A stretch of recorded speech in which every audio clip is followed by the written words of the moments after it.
Yang terbaik adalah kita mencatat omongan-omongan yang penting dari sumber berita yang kita wawancara, tapi kita siapkan tetap rekaman sebagai cara antisipasi untuk kelengkapan berita. Ada yang lupa misalnya, tapi juga selain itu untuk antisipasi hal-hal yang menyangkut hukum.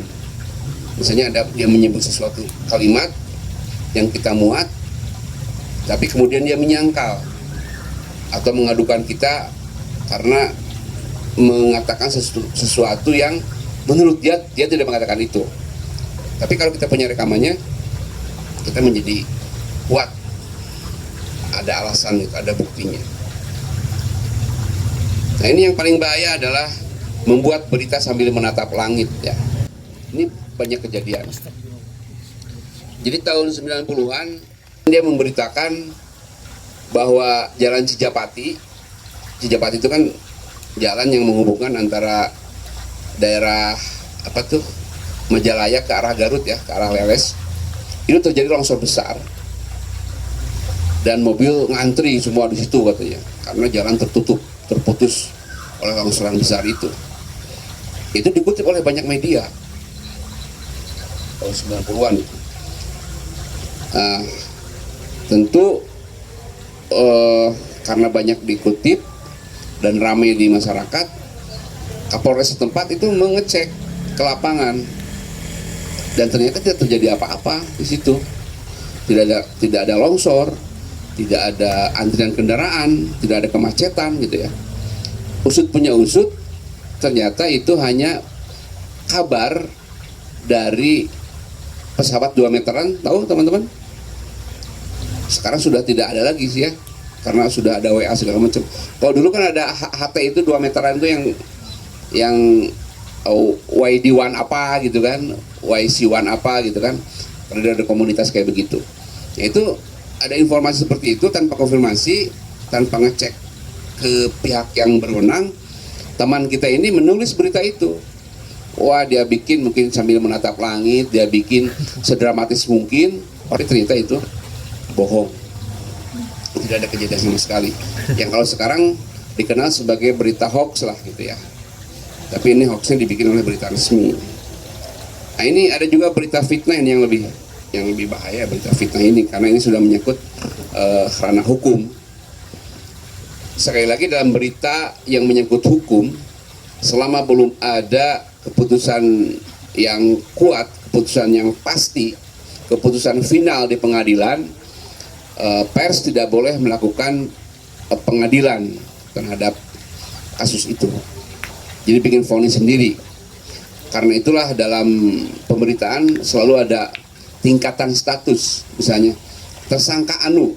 Ya, jadi ketika polisi sudah menetapkan seseorang jadi tersangka, kita bikin beritanya dia sebagai tersangka. Ketika dia adili, kemudian dia statusnya naik menjadi terdakwa. Kita tulis sebagai terdakwa. Baru kemudian setelah divonis, yaitu menjadi terpidana. Jadi ada tingkatan-tingkatan status dalam berita hukum yang harus diikuti secara benar gitu ya. Tidak boleh kita memvonis seseorang yang belum ada keputusan hukum yang kuat. Nah, teman-teman jurnalis, terutama yang pemula, akan ada pada saatnya, kalau Anda buka di paper itu, saya gambarkan bagaimana seseorang berada dalam sebuah tumpukan fakta dan data yang membuat mereka bingung. Ya. Ada nggak? Nggak ada ya? Tidak ada, yang paper ini nggak ya? Oh, yang itu ada sesuatu. Oh gitu. Tapi nanti mudah-mudahan bisa diperbanyak ya buat teman-teman, karena yang saya bahas kebanyakan di situ. Oke, saya kalau gitu nggak usah menceritakan ini ya, nggak bisa dilihat gambar ini. Nah, dari data-data yang banyak itu di lapangan yang sudah kita kumpulkan, ada rumusan penulisan berita yang klasik juga. Kalau tadi rumusan beritanya, kalau ini rumusan penulisannya yang disebut dengan piramida terbalik. Ini kalau piramida kan biasanya ke atas ininya. Kalau ini disebut sebagai piramida terbalik. Di sini disebut judul berita, ya. Di sini judul berita, di sini disebut lead. Lead itu adalah kepala berita. Jadi hal-hal yang penting ditempatkan di tempat yang paling atas. Kemudian di sini body berita, dan di sini ada hal-hal yang kurang penting dari informasi yang kita dapatkan atau kita kumpulkan. Ini rumusan berita yang konvensional seperti ini, yang selama ini memang dianut oleh media apapun, yang disebut dengan piramida terbalik. Ini tadinya di paper itu ada beberapa contoh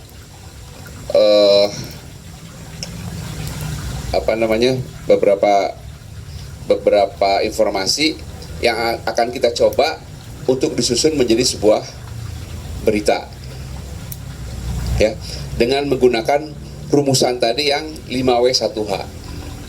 Ini pendekatan praktis saja, ya. Dengan menggunakan rumus 5W1H tadi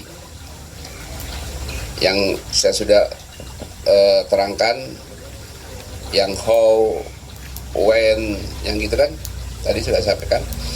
Nah, tolong sekarang bikin satu rangkaian berita pendek dengan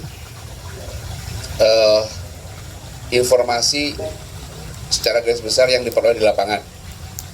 Pertama, informasinya begini, secara acak, ya, nanti Anda susun menjadi sebuah berita. Pertama, bus doa ibu, ya. Kedua, di Ciwidey, Kabupaten Bandung. Ketiga, masuk jurang. Keempat, 2 tewas, 10 luka berat, 15 luka ringan. Informasi selanjutnya, rem blong. Kemudian dirawat di Rumah Sakit Umum Soreang. Polisi masih menyelidiki penyebabnya. Sopir ngantuk. Di turunan Alam Endah. Tahu kan Alam Endah? Daerah Ciwidey. Dari arah Ciwidey menuju Bandung. Sopir bernama Eman Suherman, 50 tahun. Kondektur Jajang, 45 tahun. Menghindari tabrakan dengan bus lain dari arah berlawanan.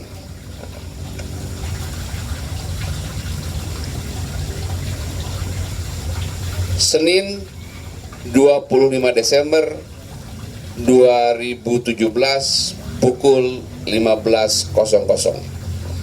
Nah, dari data-data ini, dengan menggunakan rumus yang paling sederhana 5W1H, tolong Anda bikinkan ini menjadi sebuah berita.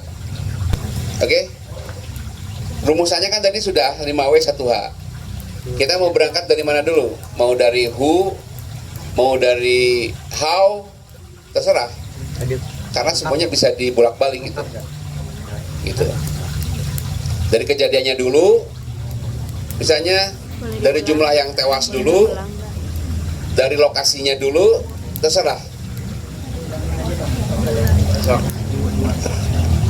Ya, diulangin ya, takut ada yang belum lengkap. Pertama, bus doa ibu. Kedua, di Ciwidey, Kabupaten Bandung. Terus masuk jurang. Selanjutnya 2 tewas, 10 luka berat, 15 luka ringan. Selanjutnya rem blong. Terus dirawat Rumah Sakit Umum Soreang. Terus polisi masih menyelidiki penyebabnya. Terus sopir ngantuk. Terus di turunan Alam Endah Terus dari arah Ciwidey menuju Bandung. Lalu sopir bernama Eman Suherman, 50 tahun. Kondektur Jajang, 45 tahun. Menghindari tabrakan dengan bus lain dari arah berlawanan. Dan terakhir, Senin 25 Desember 2017 pukul 15.00. Dan satu lembar ini, Pak. Oke.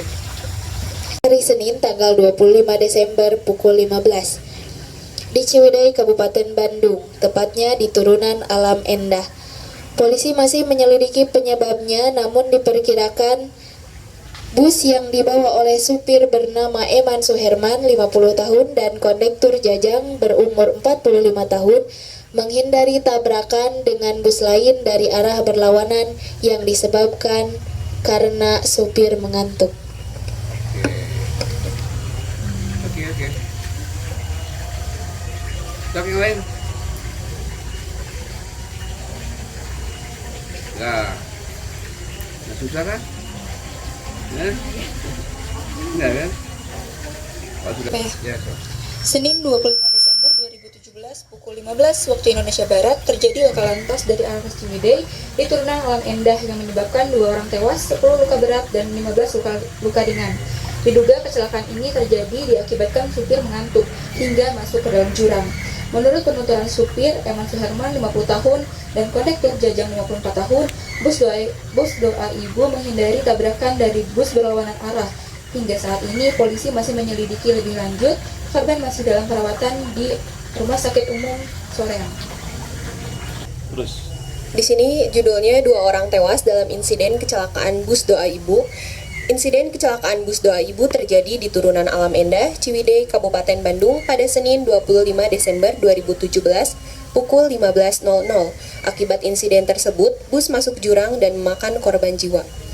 Bus yang dikendarai Eman Suherman berumur 50 tahun dan kondektur Jajang 45 tahun menyebabkan 2 orang tewas, 10 luka berat, dan 15 luka ringan. Korban yang mengalami luka-luka dirawat di Rumah Sakit Umum Soreang. Penyebab insiden tersebut diduga karena supir mengantuk lalu menghindari tabrakan dari arah lain. Hingga kini, polisi masih menyelidiki insiden tersebut. Judulnya, bus masuk jurang, belasan orang jadi korban. Sebanyak 2 orang meninggal dan 25 lainnya korban luka-luka dalam kecelakaan lalu lintas bus doa ibu pada Senin 25 Desember tahun 2017 pukul 15.00 WIB. Diduga kecelakaan terjadi karena remblong saat menghindari tabrakan dengan bus lain dari arah berlawanan. Untuk saat ini, polisi masih menyelidiki kasus tersebut. Kecelakaan tersebut terjadi di turunan Alam Endah, Ciwidey, Kabupaten Bandung. Dan saat ini para korban dirawat di Rumah Sakit Umum Soreang. Hindari tabrakan, bus doa ibu malah masuk jurang, puluhan orang jadi korban. Bus doa ibu yang membawa 27 penumpang masuk jurang saat berusaha menghindari tabrakan dengan bus lain di turunan Alam Endah, Ciwidey, Kabupaten Bandung pada Senin 25 Desember 2017. Kejadian naas ini menewaskan 2 orang, 10 luka berat, dan 15 luka ringan. Para korban kemudian dilarikan ke Rumah Sakit Umum Soreang. Polisi masih menyelidiki penyebab kecelakaan ini. Dugaan sementara insiden tersebut adalah remblong dan supir mengantuk saat menghindari tabrakan dari bus lain yang melintas berlawanan. Bus yang melintas dari arah Ciwidey menuju Bandung itu dikendarai oleh Eman Suherman, usia 50 tahun, dan kondekturnya Jajang, 45 tahun. Ya. Oke ya. Pendapat atau paparan seseorang terhadap sebuah masalah. Nah, di sini saya andaikan ini menteri, ini duduk di sini nanti. Ini teman-teman wartawan semua, Anda bikin jumpa pers tentang kemiskinan atau apa. Tugas Anda adalah membuat berita dari kalimat yang dikemukakan oleh sumber berita. Mana yang menurut Anda anggap penting, silakan itu jadikan sebagai lead pada berita Anda. Pendeklah seperti tadi, ya. Ingat, jadi masing-masing punya sudut pandang tersendiri terhadap data yang dikemukakan oleh sumber berita Anda. Sok, Datanya nggak ada. ngomong aja, ngomong tentang apa saja. Teman-teman menyimak, catat yang penting. Kemudian Anda bikin berita. Menurut Anda tuh omongan mana sih yang layak untuk dijadikan lead pada berita itu? Silakan, Iya, Pak Menteri. Menteri naon ngaranna teh? berarti Menteri Desa aja, Pak Pak. Menteri Desa. Kemendes. Ya ada lah Menteri Desa sebenarnya, memang ada. Belum pernah ketemu ya. Baik saudara-saudara rekan media semuanya yang saya hormati, saat ini saya mewakili jajaran Kementerian Desa Republik Indonesia ingin menyampaikan beberapa hal terkait. Oh ya, Sumber berita humas atau apa gitu. oh ya, saya langsung dari Menteri Desa, nama saya Abdul Kohar. Usia mah nggak usah ya, Nggak usah. cari sendiri di Google. Ya, telah terjadi kekurangan pangan di di 100 desa di kawasan Jawa Barat. Kita sebagai pemerintah sedang berusaha untuk menyelidiki apakah ini karena akibat COVID-19 atau hal lainnya. Tetapi dugaan sementara dari tim kami menilai bahwa kejadian ini adalah berasal dari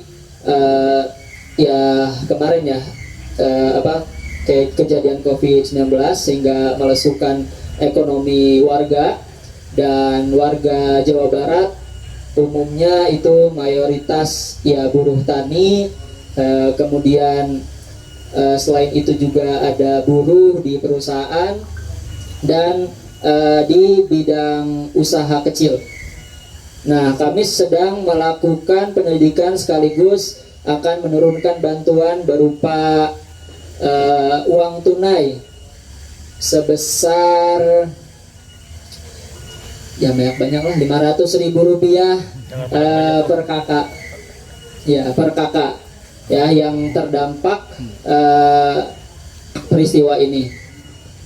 Kami berharap dengan bantuan ini masyarakat bisa menggunakannya dengan bijaksana, yaitu tidak kami berharap ya agar masyarakat menggunakan ini untuk modal usaha, untuk membangkitkan lagi perekonomiannya, bukan sekedar untuk konsumtif saja. Ya, itu dorongan kami karena bagaimanapun uang ini akan bermanfaat bila digunakan oleh masyarakat untuk memulihkan ekonominya ya. Kemudian ini merupakan salah satu program penanganan bencana dari Kementerian Desa.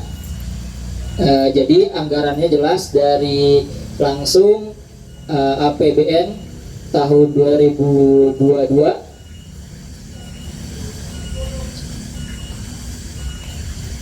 Ya, demikian dari saya. Mungkin ada pertanyaan dari rekan media semuanya. Mungkin 1 sampai 3 orang. Silakan, ada yang mau bertanya? Tanya Pak, Iya, dari media Ansor. kenapa itu dari bencana gitu kok sumbangannya pelit banget 500? Jawab Menteri. Iya, terima kasih. Dari media mana Pak? Kemenyan Pos. Simian Pos. Ya, itu soal sedikit atau banyak itu relatif ya teman-teman. Karena kita menyesuaikan anggaran yang sudah ada. Jadi dari anggaran yang kita sudah susun, kemudian ada sekian korban tadi. Nah, kita rata-ratakan, oh ini yang layak sekian gitu. Untuk ya, silakan. Mau diperjelas Pak, tadi disebutkan kekurangan. Nah, tadi kekurangan apa ya? Belum jelas tuh. Apakah kekurangan sumber daya, kekurangan minyak, apakah kekurangan ekonomi atau air? Oh ini ya, terima kasih atas pertanyaannya. Ya, kekurangan yang kami maksud adalah pangan ya, khususnya di kebutuhan pokok itu. Jadi itu yang kami soroti karena itu adalah kebutuhan dasar dari masyarakat ya. Ada lagi? Oh, ada 2 lagi, itu siapa? Ya, Saya silakan. dari media Cogan. Ya, baik Pak Menteri, mohon keterangan lebih lanjut. Dari 100 desa itu berapa jumlah kakak? Kan tadi dihitung 500.000 per kakak. Jadi kalau dikolektifkan secara umum keseluruhan, berapa jumlah keluarga sehingga akan menghabiskan berapa uang dari APBN tersebut? Terima kasih. Oh iya, data itu sudah kami susun ya. Dari 100 desa itu ya, satu desa rata-rata ini saya hitung rata-rata karena nanti akan dikirimkan ya ininya lembar lebih jelasnya. Itu katakanlah satu desa itu terdampak 50 kakak gitu ya. Kecil banget. Iya, karena Jawa Barat lagi sebagian survive gitu. Ini yang udah benar-benar harus ditolong gitu, teman-teman ya. Jadi itu ada 50 kakak ya, tinggal dikalikan saja berarti 100 ya. Tuh. Jadi tadi dari Cimenyan Pos 500.000 ya nggak kebayang, tapi kalau udah dikali 100 apa itu 500 sudah sekian ya. Oke, ada lagi yang tadi dari kakak dulu. Oke, Pak Menteri, dari kekurangan pangan yang terjadi di 100 desa di Jawa Barat ini, tadi kan Pak Menteri menyebutkan bahwa masih menyelidiki, terus juga akan dilaksanakannya bantuan uang tunai. Nah, apakah kedepannya ini bantuan tersebut akan lebih efektif atau ada langkah-langkah selanjutnya? Nah, tepat, kita akan, ya maksud dari penelitian lebih lanjut itu untuk merumuskan efektivitas program bantuan sosial yang akan datang ya, karena kami juga ingin terus update data informasi masyarakat yang terdampak atau yang ekonominya melemah pasca COVID maupun sesudah COVID nanti gitu. Itu kami ingin program, memperbarui program yang mungkin nanti akan lebih efektif gitu. Lalu menurut Pak Menteri, program apa saja yang Pak Menteri sendiri menilai itu efektif gitu untuk masyarakat ke depannya? Ya, kami akan mengelompokkan dari sekian banyak masyarakat yang berbagai profesi. Kami akan mengelompokkannya profesi, misalkan para pedagang, buruh. Nah, itu ada program pemberdayaan masing-masing gitu. Untuk buruh bagaimana pasti beda, pemberdayaan dengan pedagang kecil ya. Nah, itu yang akan kami susun begitu. Satu lagi Pak Menteri, bagaimana tahapan penyalurannya? Apakah dari pemerintah langsung melalui rekening kepada masyarakat atau melalui aparatur desa yang notabene suka dipotong tuh? Oh ya, baik. Untuk sementara ya, karena ini kebanyakan di desa-desa terpencil, kami masih 50% ke desa, 50% lagi sudah lewat rekening langsung, karena tadi ya, ini perlu pembaruan data lagi dan perlu tadi pendalaman dari data-data masyarakat yang terdampak itu, yang belum punya rekening, yang belum terhubung rekeningnya untuk bantuan sosial. Begitu ya. Ini dari KKN tadi sudah terjawab. Jangan terlalu banyak, nanti bikin berisik. Sengaja Pak. Ya udah, cukup sekian. Nanti bisa kita kirimkan email lebih lanjut rilisnya. Terima kasih. Assalamualaikum warahmatullahi wabarakatuh. Ya. Terima kasih Pak Menteri. Pak Menteri Abdul Qohar. Jadi sekali lagi kita coba rumuskan, ada yang penting-penting tadi. Pertama, sekali lagi angka itu seksi dalam berita ya. Tadi 500 kali sekian itu sudah menjadikan sesuatu yang menarik. Uang itu berasal dari mana? Untuk apa? Itu menjadi titik poinnya di situ. Uang itu dari mana dan untuk apa? Kemudian bagaimana cara penyalurannya? Ada alasan kenapa uang itu disalurkan. Itu menjadi itu link cukup di situ ya. Artinya begini, sekian misalnya begini, pemerintah menyalurkan sekian banyak uang RP sekian untuk kepentingan apa? Hal itu dikeluarkan untuk apa? Ya. Terus siapa yang mengatakan ini? Baru kemudian ke bawahnya dijelaskan tentang sistem penyalurannya, program-program yang lainnya, gitu. Paham ya? Untuk keseluruhan Oh, untuk tadi berita itu, kalau terlalu panjang kan yang paling penting. maghrib. Kalau berarti 3 paragraf yang paragraf mungkin bukan kalimat ya. Ya, 3 lupa saya, 3 paragraf. Kalau lead itu 3 atau 4 kalimat cukup untuk lead. Ya, 3 atau 4 kalimat. Mau 5 boleh, tapi jangan terlalu bertele-tele. Kemudian isi yang lainnya juga 1 paragraf dan paling ujung juga 1 paragraf. Jadi 3 paragraf cukup. Mewakili permasalahan yang disampaikan oleh Pak Abdul Kohar.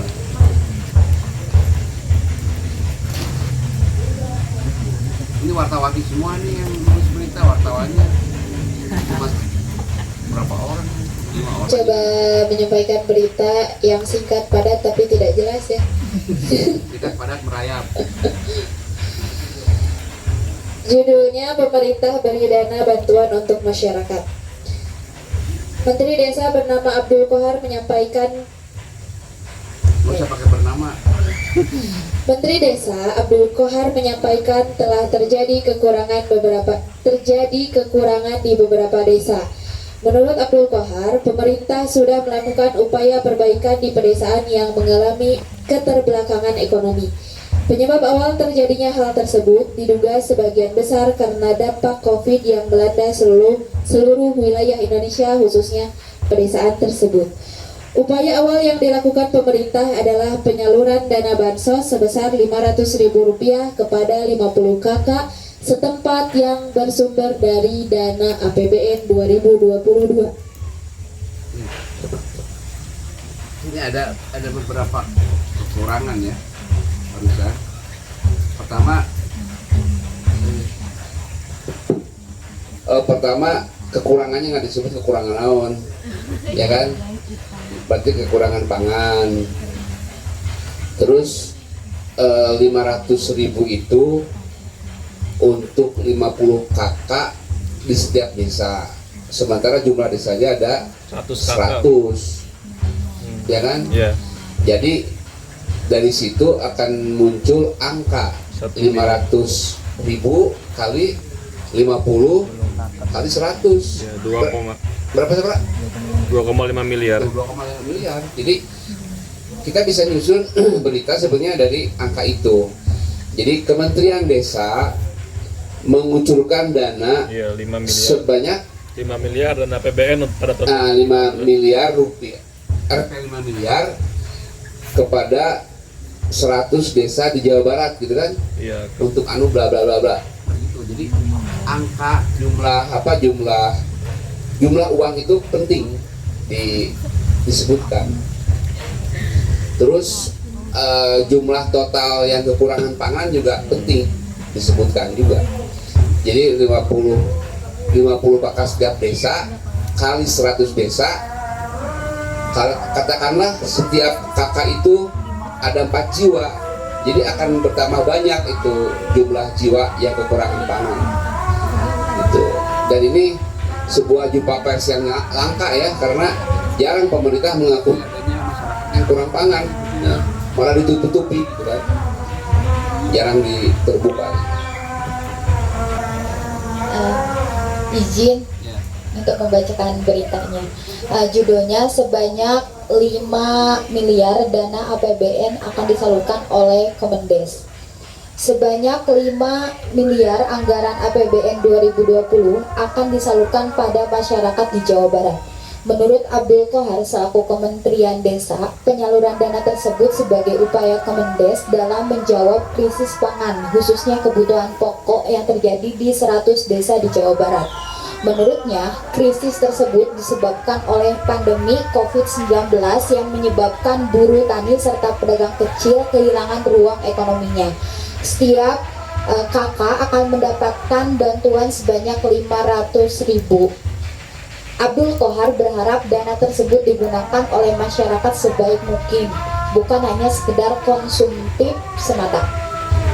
Oke, tapi ini ya penyebutannya jangan Abdul Qohar selaku kementerian, langsung aja menteri, menurut menteri atau Abdul Qohar, menteri Pedesaan. Oh iya. menteri desa gitu ya.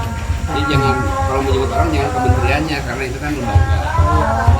Kementerian lembaga, kalau menteri Kalau orang. menteri orangnya, gitu. Ya, Karena yang ngomongnya ini orang, jadi menurut menteri desa langsung Abdul Qohar. Oh iya. Oke, masih ada yang satu kurang sebetulnya. Satu lagi, mudah-mudahan dilengkapi oleh wartawan yang lain. Coba. Apa? Cek. Mendes Abdul Qohar saat konferensi pers di gedung Kemendes menuturkan bahwa pemerintah akan menggelontorkan sebanyak 2,5 miliar dana APBN tahun 2022 kepada 100 desa terdampak COVID di Jawa Barat. Dana tersebut akan disalurkan kepada 50 kakak di setiap desa dengan nominal 500.000 per kakak.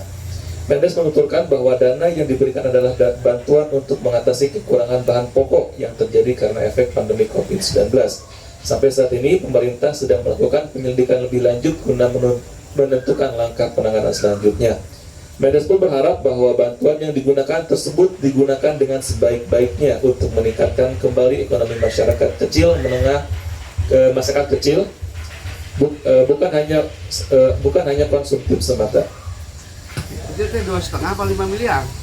50 kakak kan? 50 kakak dikali 100 desa. 2,5 miliar. Nah, Iya. nah itu hati-hati ya. Nanti soalnya kalau media salah menuliskan 5 miliar, padahal 2,5 miliar, 2,5. Nanti kan masyarakat bertanya-tanya, Mana yang benar? mana di 2,5 deui? Ongkir Pak, ongkir. Oke, tapi ada satu yang kurang, yang satu itu belum disentuh oleh Apa nih, media Pak? yang barusan juga. Yang lainnya berarti Coba. Apa itu? Kalau angka itu udah ya 2,5 miliar, tapi ada hal lain yang belum disebutkan. Pemerintah keluarkan dana 2,5 miliar. Penyaluran. Pemerintah keluarkan dana 0,5 miliar untuk masyarakat kurang mampu. Menindaklanjuti persoalan kekurangan pangan, Menteri Desa Abdul Qohar akan menurunkan bantuan sejumlah 2,5 miliar dana APBN untuk 100 desa di Jawa Barat. Abdul Qohar juga menyebutkan bahwa pemerintah sedang menyelidiki kasus kekurangan pangan. Dana tersebut sudah disesuaikan dengan anggaran APBN. Bantuan yang akan disalurkan berupa uang 500.000 per kepala keluarga yang akan disalurkan ke aparatur desa dan rekening pribadi masyarakat. Oke. Tapi tetap yang satu belum kesentuh. Masih satu lagi. Penyalurannya mau ya? Hah? Penyalurannya ya? Enggak, Ada deh. ada. Tentu oleh teman-teman adalah jumlah total penerima bantuan. 2,5 miliar itu untuk berapa orang? Untuk berapa kakak dikalikan Orang. sekian. Ya kan misalnya gini, menyebutkan 2,5 miliar untuk 100 desa. Itu kalau 100 desa 2,5 miliar kecil banget gitu. Karena itu harus diurai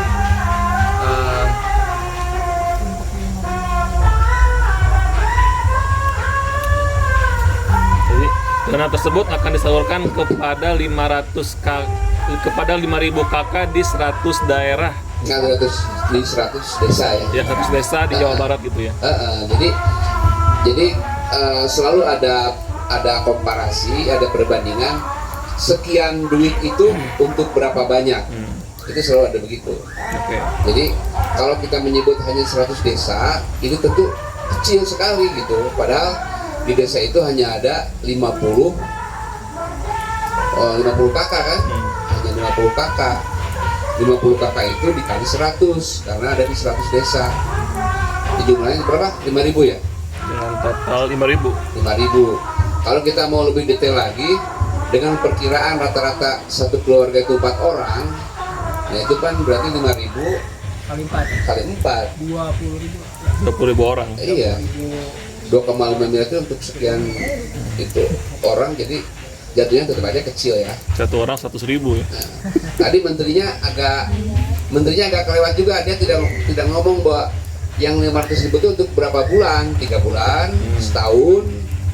Kalau sekarang kan ada 600.000 ya, untuk 3 bulan, 1 kuartal itu atau 1 semester itu.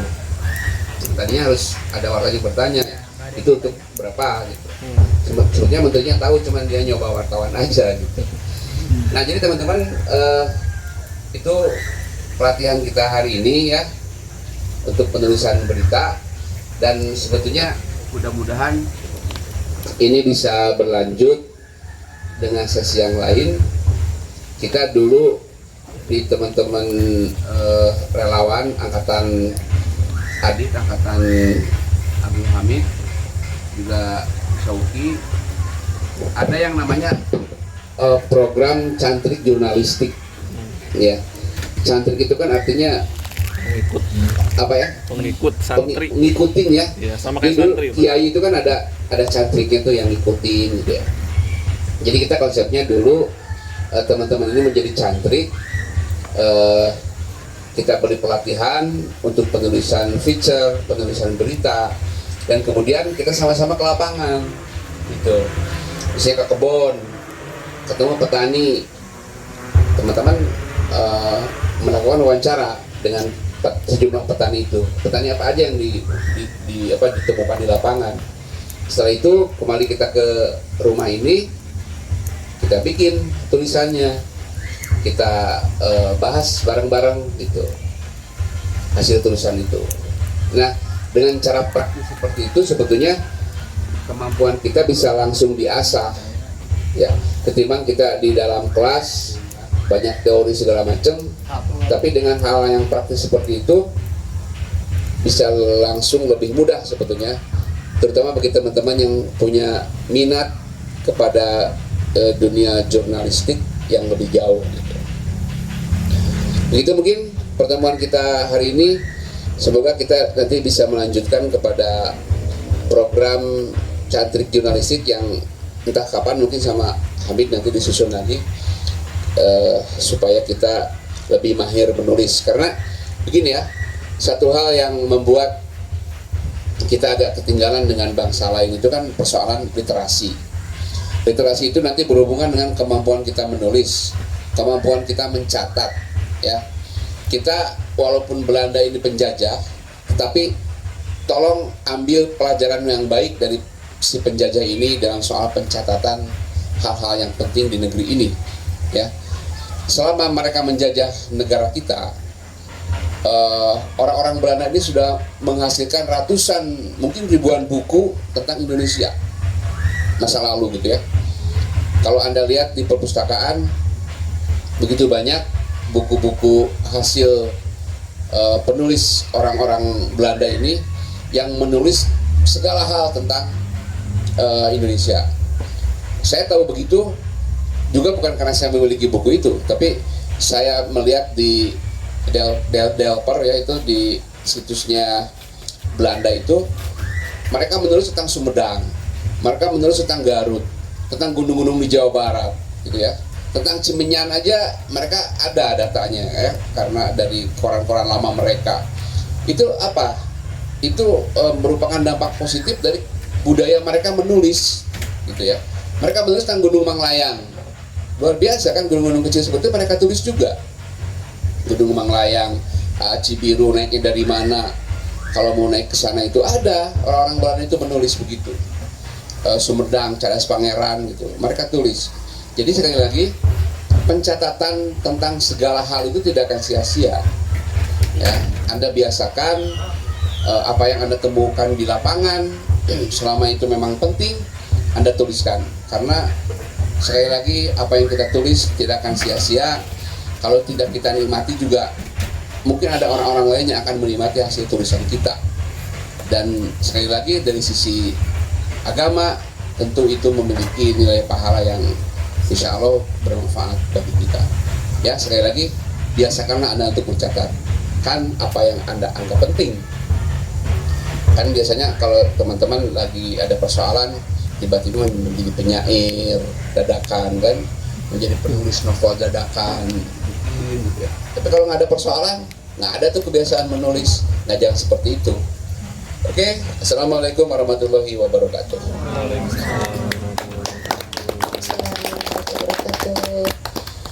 Luar biasa ya, materi dan ilmu yang sangat bermanfaat khususnya bagi para calon jurnalistik masa depan ya. Ini ada berapa orang jurnalis masa depan ya.